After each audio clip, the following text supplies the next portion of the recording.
God tells you, God speaks to you and says whether it's start a business or go into ministry or whatever the word is, it's going to require courage. And you've got to step out on him with your trust. Not knowing where you're going, not knowing if the foundation is sure. But the foundation of a word, of the word of God is solid. It is sure. If God said it, you can stand on it.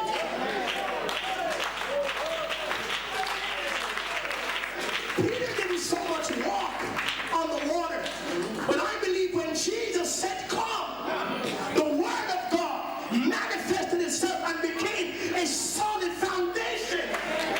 And Peter began to step on the word of God. What has God said to you? What has he told you? You need now to start moving on that word. But you got to be courageous in your spirit, tenacious in your mind.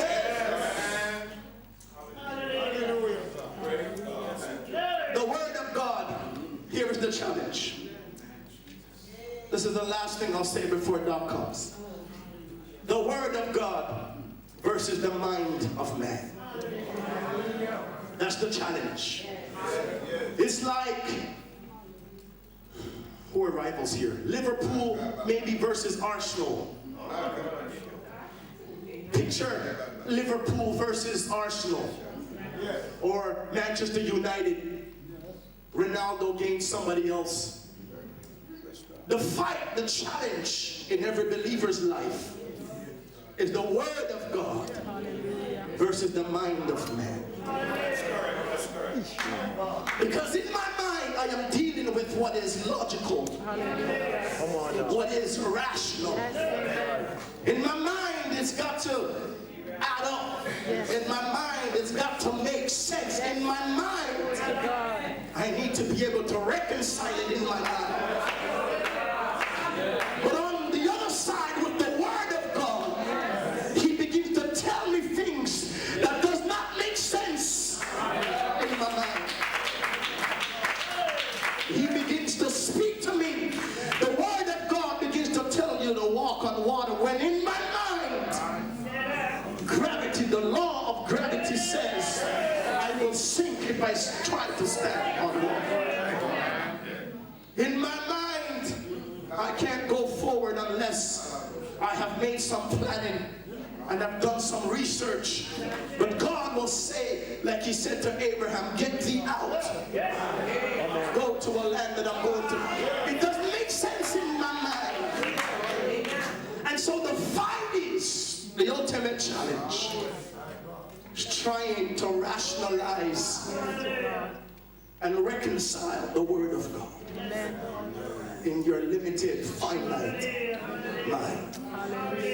When the word of God requires faith, and not only faith but a radical faith, because when you have faith to believe and get a quick answer, that's good. But when you have faith to believe and does not, and you don't get an answer, will you still believe?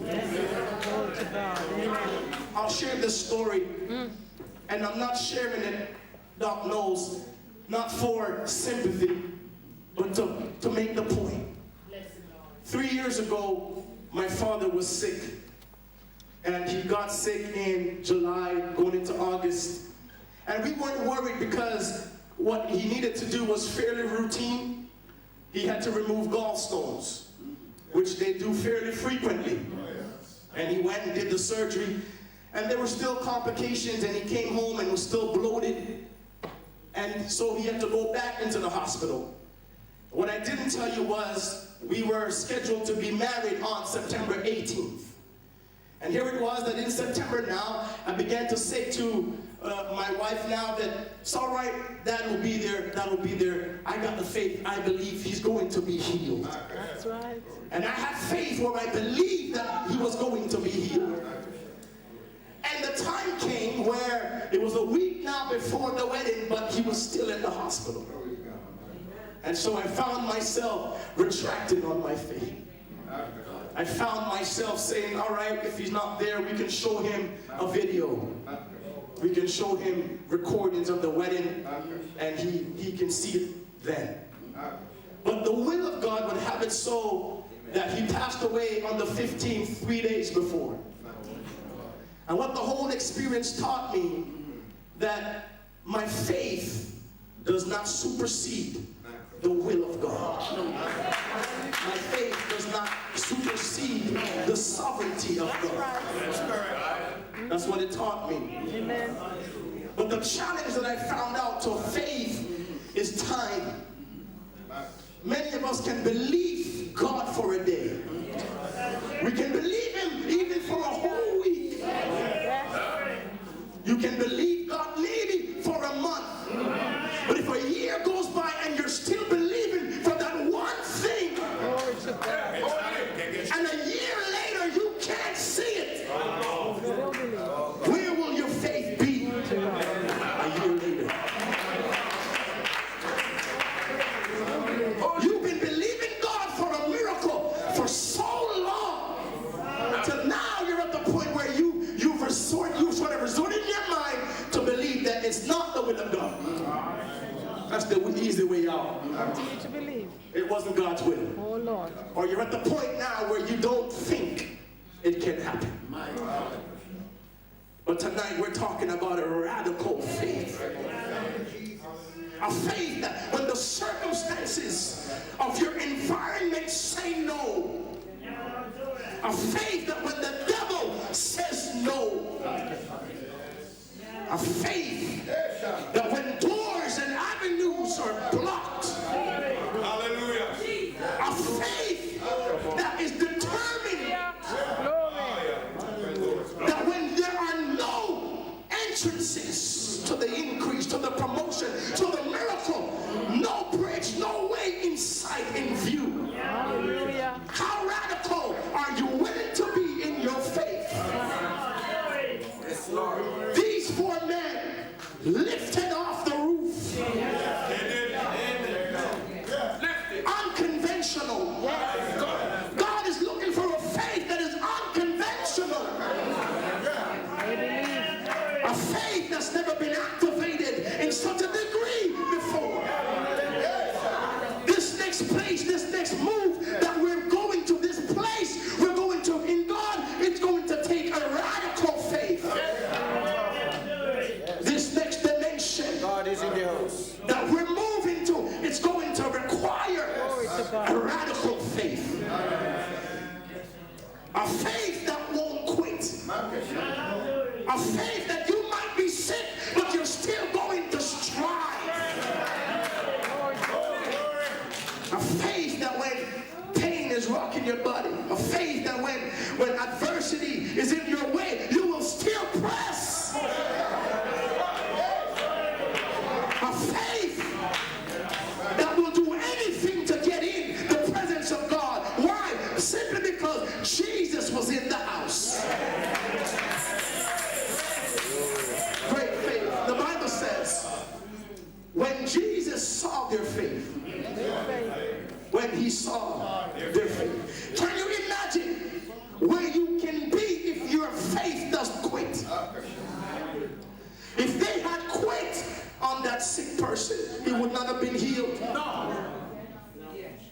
There is a faith that says, by any means necessary. There is a faith that says, comes hell or high water. There is a faith that says, if I die, I'm going to die holding on to this faith. There is a faith that does anything to get into the presence of God. Because Jesus is in the house. Jesus is in the house. Somebody lift your hands and just begin to magnify it. I don't know what it is that you need. I don't know what it is you've been waiting on. But Jesus is in the house tonight. He's in the house tonight. Jesus is in the house.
salvation.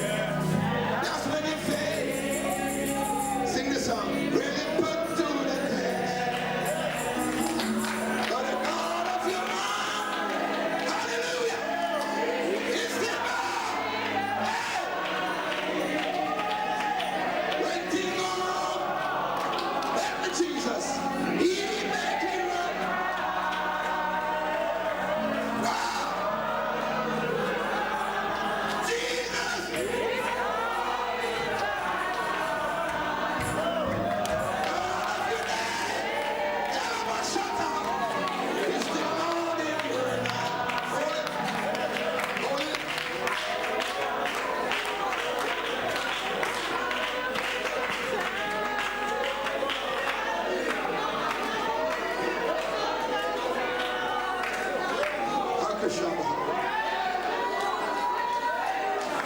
I won't finish, but give me a chance. I want to get to where the preacher went just now. I came with Dr. Colley. I'm one of the most busiest man on earth, I believe. Yes, pastor our general convention, next day, my preachers there. And our unity convention is passed, and Dr. Colley convention, and all over the place. I'm ready to Jamaica to celebrate my father-in-law's 70-year anniversary. And I read now when I get back in December. And I said, okay, and I go to England. But it's been telling me, I was here 3 years ago, and I said, I must come back to this church. And I said, I got to go. The Lord gave me a vision before we left. Duty was given to me by Dr. Colley. Great man of God. I want to do as God said. I'm going to pray for some folks tonight as I discern. We didn't just come along here just for joke. Pay our own fear. We didn't ask you to do that. We came here. Because God summoned us to come. I've been saved from I was 12 years old. I'm 61 almost. I know that. I know the church. When the church was the church. Come on. Don't like smoke. I like fire. I'm going to shout. I don't smoke, but I need fire tonight. I'm going to sing, then I'm going to pray for whoever God led me to pray for. We're going to get you to come. And what I ask you to do it because I'm doing that God led me. My father is here in the gospel, and it's wonderful to have him here. But I want to say tonight, 4 years ago, my eldest daughter, my eldest daughter, she's my lawyer, she's everything, and she, beautiful girl, and she was getting very sick with a tumor spread across the brain. They gave her 6 months to live. 6 months to live. Dr. Colley, you know. Elder Reed know when he come to Canada State, me and my church. I love her today. This girl is smart. She everything. She do all my accounting, do all my church programs. She's my general secretary. She's a beautiful girl. She's like a queen. But she was going to die. So we didn't come here just to joke. We are serious. And there are folks tonight here. You're going to go on this strong man tonight. God tell me, as we come, we're going to clean up, we're going to break down, we're going to set free, we're going to abolish some things in your life. You believe that? I want to be obedient tonight. Didn't put me